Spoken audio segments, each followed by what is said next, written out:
Yesterday we went through a few suttas, and tonight we come to sutta number 22.95 in the Kanda Sangyutta. On a certain occasion, the Exalted One was staying at Ayodhya on the bank of the river Ganges. Then the Exalted One thus addressed the monks, just as if monks, this river Ganges should carry down a huge lump of foam, and a keen-sighted man should see it, observe it, and look close into its nature. So seeing it, observing it, and looking close into its nature, he would find it empty, he would find it unsubstantial, he would find it without essence. What essence, monks, could there be in a lump of foam? Even so, monks, whatsoever body, be it past, future or present, far or near, etc., which a monk sees, observes, and looks close into its nature, he so seeing, observing, and looking close into the nature of it, would find it empty, he would find it unsubstantial, he would find it without essence. What essence, monks, could there be in a body? I'll just stop here for a moment to comment. Here the Buddha is using the simile of a lump of foam to a body. I think I might have mentioned it yesterday. A huge lump of foam floating down the river. It's just like when you wash your clothes using fat and you stir the fat water. What happens? A lot of foam is formed. And so the huge lump of foam in the river is just like this. And it consists of bubbles, and bubbles form and bubbles burst. And the Buddha says that the body is just like this. It is made up of cells, millions and millions of cells. And cells form and cells die. And new cells form and new cells die. And every 7 years, all the cells in your body totally change every 7 years. So, the body is very similar to a lump of foam, a huge lump of foam. These cells are changing all the time. So, there is no core in our body, just these cells changing all the time. And the Buddha continues, suppose monks, in autumn time, when the sky god rains down big drops, a bubble rises on the water and straight away bursts, and a keen-sighted man should see it, observe it, look close into its nature. So seeing it, observing it, and looking close into its nature, he would find it empty, he would find it unsubstantial, he would find it without essence.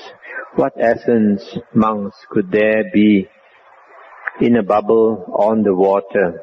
Even so, monks, whatsoever feeling, be it past, future or present, be it far or near, a monk sees, he finds it without essence. What essence, monks, could there be in feeling? So I stop here for a moment. Here the Buddha is using the simile of rain falling on water, for example, falling on a pond or a lake. And when the raindrops fall on the pond or on the lake, bubbles are formed. Each drop that falls on the surface of the pond creates a bubble. And the bubble forms only for a short while, and then it bursts. So in the same way, the Buddha says, our feelings form, arise, and they pass away. So our feelings are like the bubble that are formed by the raindrops on the water. It lasts only for a short while, and it ceases. So the sutta continues, just as if monks, in the last month of the dry season, at high noontide, there should be a mirage, and a keen-sighted man should see it, observe it, and look close into the nature of it. So observing it, he would find it to be without essence. What essence, monks, could there be in a mirage? So it is likewise with any perception. I stop here for a moment. So perception is likened to a mirage. It has no substance. Just for example, a man dying of thirst and hunger in the desert, hasn't eaten for many days, hasn't drank for several days, and he's walking about, he's getting delirious from the heat, and he imagines he sees a mirage, or he sees a mirage and he imagines he sees an oasis, and he walks nearer and nearer, and when he arrives, he finds there is no oasis, it was just a mirage, something created by the mind. So in the same way, when we have a perception, it is similar to that. For example, a perception that someone is a very nice person, or a perception that someone is a repulsive person. It is all subjective. You may find a certain person repulsive, but he may be very nice to another person. Or you may find a certain person very attractive, but he may be repulsive to another person. So it is all very subjective. There is not much basis.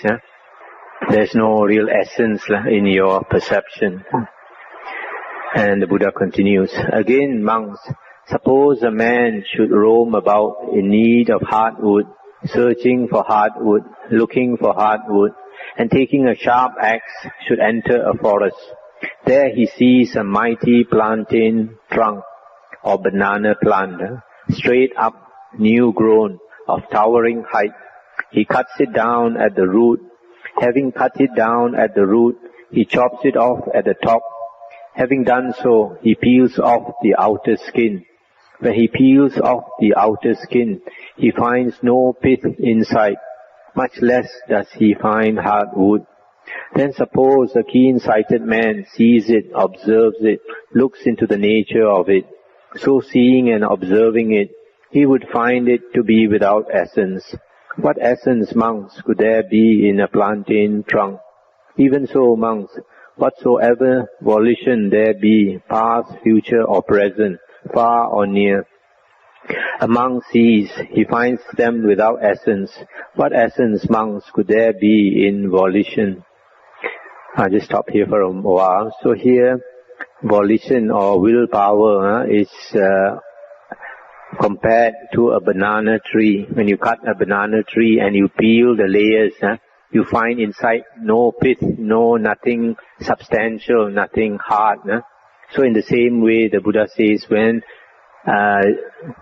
volition is exercised, when a decision is made, we imagine there is a person inside that makes a decision, but the Buddha says there is no such person. Again, monks, suppose a conjurer or a conjurer's apprentice should spread a magic show on the high road, and a keen-sighted man should see it, observe it, look close into the nature of it. So seeing, he would find it empty, he would find it unsubstantial, he would find it without essence. What essence, monks, could there be in a magic show? Even so, monks, whatsoever consciousness, be it past, future, or present, far or near, a monk sees, observes, look close into the nature of it. So seeing, he would find it empty, he would find it unsubstantial, he would find it without essence. What essence, monks, could there be in consciousness? So here the Buddha is saying that consciousness is like a magic show. We see ourselves now as a human being. Another lifetime we see ourselves perhaps as a deva or a devi. And then another lifetime we may see ourselves as a ghost. Another lifetime we may see ourselves as an animal. So it is just consciousness conjuring up this show, this kind of dream. When we are in a dream, it's very hard to know that we are in a dream. We are caught up in the dream.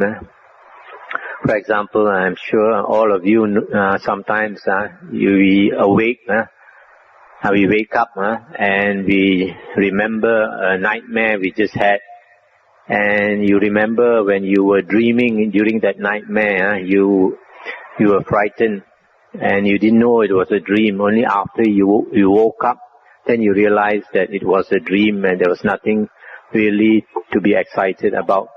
So similarly, when we are living in this world, to us it's so real.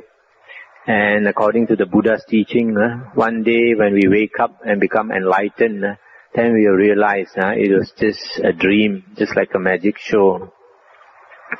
And the Buddha continues, so seeing monks, the well-taught Aryan disciple feels wearied at body, at feeling, at perception, at volition, at consciousness. Feeling wearied, he becomes dispassionate. Being dispassionate, he is set free. By that release, the knowledge comes to him. For life in these conditions, there is no hereafter. So that's the end of the sutta. So this last part, the Buddha says, if you understand the real nature of the 5 aggregates, then you become wearied or disenchanted, and no more enchanted, attracted by the 5 aggregates. You become dispassionate and you release, you let go of your attachments, and then from that you attain liberation. And the next sutta is 22.59. At Benares, in the Deer Park, at one time the Exalted One addressed the group of 5 monks. Body, monks, is not the self. If body, monks, were the self, then body would not be involved in sickness, and one could say of body, let my body be thus, let my body not be thus. But monks, inasmuch as body is not the self, that is why body is involved in sickness, and one cannot say of body, let my body be thus, let my body not be thus. Feeling is not the self. If feeling, monks, were the self, then feeling would not be involved in sickness, and one could say of feeling, let my feeling be thus, let my feeling not be thus. Likewise with perception, volition, consciousness, they are not the self, and you cannot say, let my perception, volition or consciousness be thus, let them not be thus. I just stop here for a moment. Here the Buddha is saying that the 5 aggregates are not really you, are not really yours. If the 5 aggregates are you or yours, then you should be able to have control of the 5 aggregates. For example, when we are young, we want to grow old. We want to grow up very fast. And even though you want to grow up very fast, you can't grow up faster than the natural pace. And one day you've grown up and you're very happy. But after that, you start growing old. And when you start growing old, you think you want to stop the aging process. You would like the aging process to stop. But even then, you have no control over it. And especially after 40, when you start to age quite fast, there is no way you can apply the brakes. This is why the Buddha says, you have no control over, for example, let my body not be sick, but you have no control at all. Similarly, in the Bible of the Christians, Jesus Christ told them that you cannot even add 1 cubit to your body's height. You cannot make your body grow taller by, I think a cubit is something like a 4 arms length. And so, the body is not yours, it is not you. Similarly with feelings, we discriminate between pleasurable feelings and unpleasant feelings. When you have unpleasant feelings, you want them to end immediately. Otherwise, you feel a lot of grief, you feel a lot of sorrow, and you don't like it, you want it to end immediately. But when you have pleasurable feeling, you want to prolong it. And you want to prolong it, for example, by taking drugs, going to all sorts of ways to prolong your pleasurable feelings. But the body can't take it. And if you try to prolong it too much, you might blow your mind, as they say. Even though we try to control these things, these 5 aggregates, there is no way we can control them. They react according to conditions, causes and conditions. Now the Buddha continues. What do you think, monks? Is body permanent or impermanent? Impermanent, Lord. And what is impermanent? Is that pleasurable or painful? Painful, Lord. Then what is impermanent, painful, unstable by nature? Is it fitting to regard it thus? This is mine, this am I, this is myself. Surely not, Lord. So also is it with feeling, perception, volition and consciousness. Therefore, monks, every body, whatever, be it past, future or present, be it internal or external, gross or subtle, low or high, far or near, every body should be thus regarded as it really is by right insight. This is not mine, this am not I, this is not myself. Every feeling, every perception, every volition, every consciousness must be so regarded. So seeing monks, the well-taught Aryan disciple feels wearied with body, feels wearied with feeling, with perception, with volition, with consciousness. So feeling wearied, he becomes dispassionate. Being dispassionate, he becomes freed. Knowledge arises that in the freed is the freed, so that he knows destroyed is rebirth, lived is the holy life, done is my task, for life in these conditions there is no hereafter. Thus spoke the Exalted One, and the group of 5 monks were pleased thereat, and welcomed what was said by the Exalted One. Moreover, by this teaching thus uttered, the hearts of those 5 monks were freed from the asavas without grasping. That's the end of the sutta. This sutta is called the Anatta Lakkana Sutta, and was spoken by the Buddha to his first disciples, the group of 5 monks. And after speaking this discourse, all of them attained arahanthood. And so the Buddha is saying, the 5 aggregates, body, feeling, perception, volition and consciousness, which is basically also body and mind, is impermanent. And because it is impermanent, it is painful. And what is painful and impermanent, unstable by nature, it is not fitting to regard it as this is I, this is mine, this is myself. And when a person realizes this, then he becomes disenchanted, or wearied with the 5 aggregates.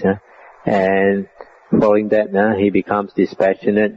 He lets go of the attachment for the 5 aggregates, and he becomes liberated. Now, if we take what is impermanent, painful, unstable by nature, to be I, to be mine, to be myself, then we are taking up a burden of the 5 aggregates, a burden of the 5 khandhas, and this is a burden of suffering. It is only when we let go of these 5 aggregates, we don't take it up as a burden, as I, mine and myself, that we let go of this burden of suffering, then we can be released. There is another sutta that discusses this 5 aggregates as a burden. So how to see that the body and the mind is not I, not mine and myself, is to practice contemplation of the body and the mind, to see that the body and the mind depends on conditions, that the body arises because of food, because of the union of mother and father, and later of food, and it subsists on food, and is very dependent on food. And the mind, feeling, perception, volition and consciousness depends on contact. And when there is contact with the 6 sense doors, 6 sense objects, then the mind starts to work. And when we understand the nature of the body and the mind, then we become wearied, disenchanted, and following that, we let go of the 5 aggregates and become free. The next sutta, 22.33. The Buddha said, "What is not of you, or what is not yours, monks, put it away. Putting it away will be for your profit and welfare. And what, monks, is not of you? Body, monks, is not of you. Put it away. Putting it away will be for your profit and welfare. Feeling is not of you. Perception, volition, consciousness is not of you. Put it away. Putting it away will be for your profit and welfare.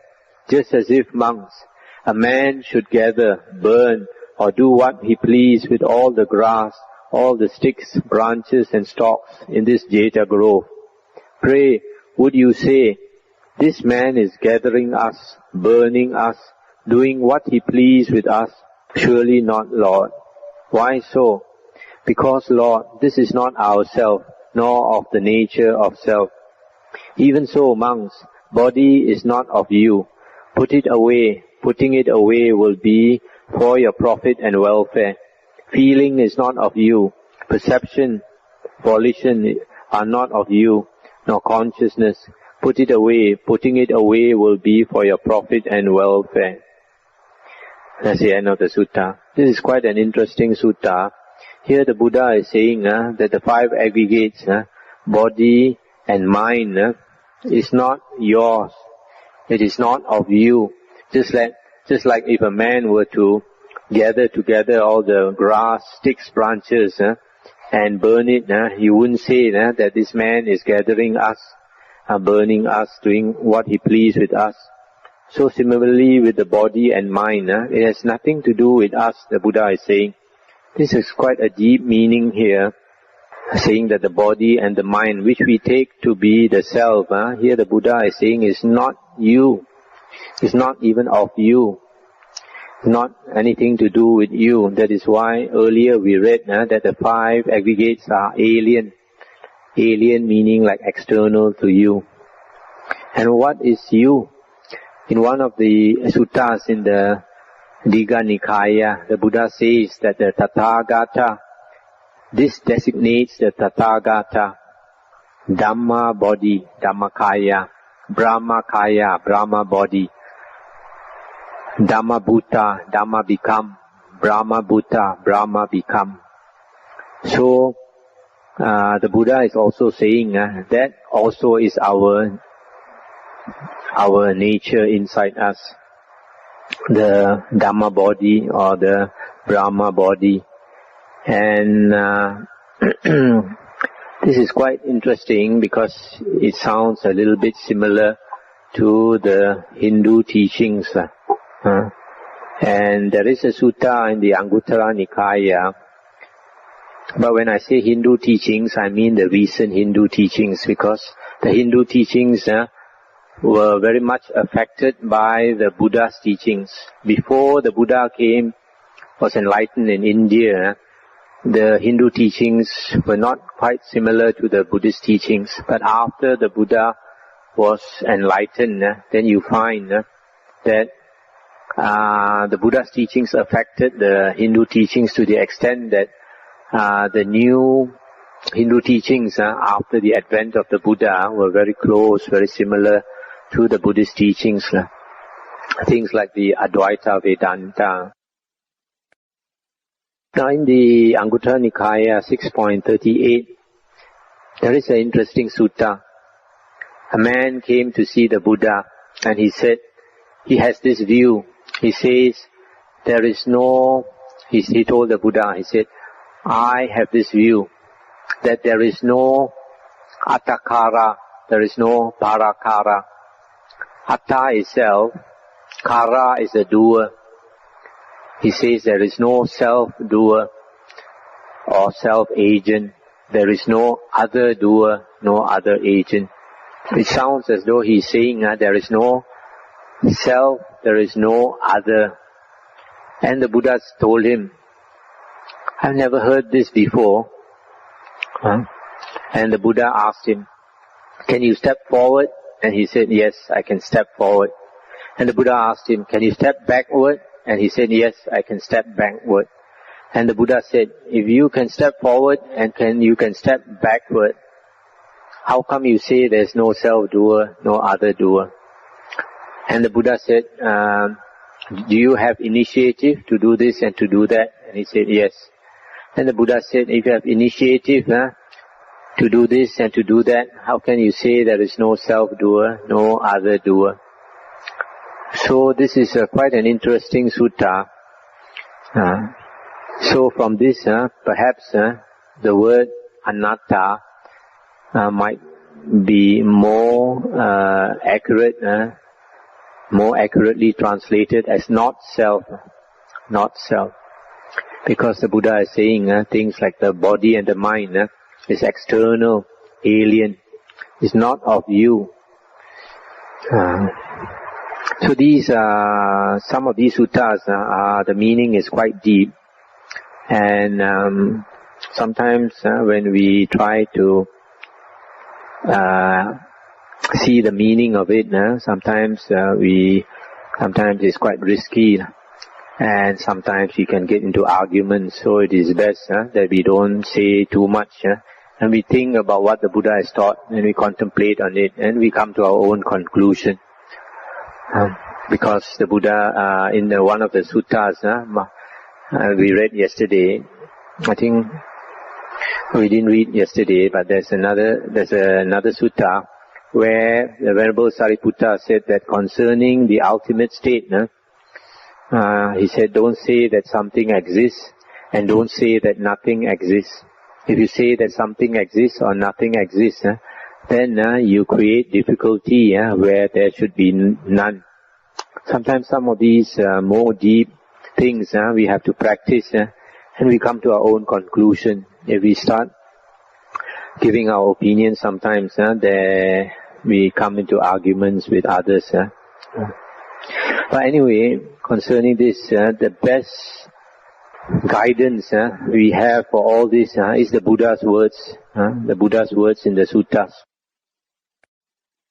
Whatever any monk says, we should always compare them with the Buddha's words, because in the Anguttara Nikaya 4.180, the Buddha said, if any monk says that such and such is the teaching of the Buddha, then the Buddha says, don't reject it, also don't accept it.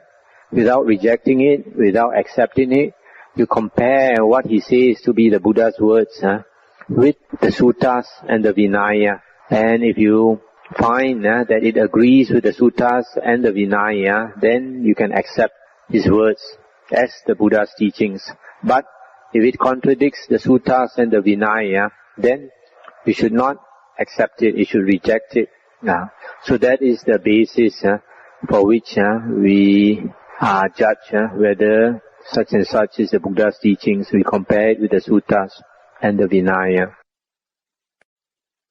Now the next sutta is 22.93. The Buddha said, suppose a stream mounts a mountain torrent, down drawing, rising from afar, swift flowing, and on both its banks are growing grasses which overhang the stream.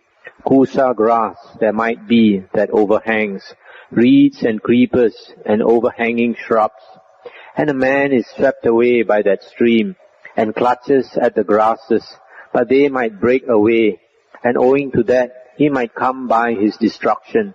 He might clutch at the kusa grass, at the reeds, at the creepers, he might clutch at the shrubs, but they might break away, and owing to that he might come by his destruction.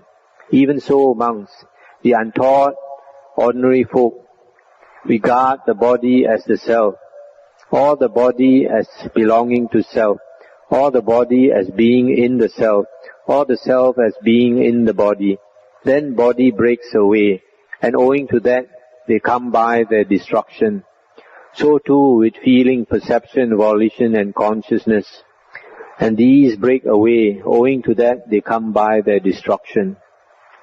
Now as to that, what do you think, monks? Is body permanent or impermanent? Impermanent, Lord. So also feeling, perception, volition and consciousness, are they permanent or impermanent? Impermanent, Lord. Wherefore, monks, he who sees thus knows, for life in these conditions there is no hereafter. That's the end of the sutta. This is another very beautiful simile. Just as a man is swept away by a stream or a river, a strong flowing river, and he clutches at the grass and the creepers, but these break away and he is swept to his death. Even so, we are swept away by the current of life. The current of life sweeps us from one life to another to another.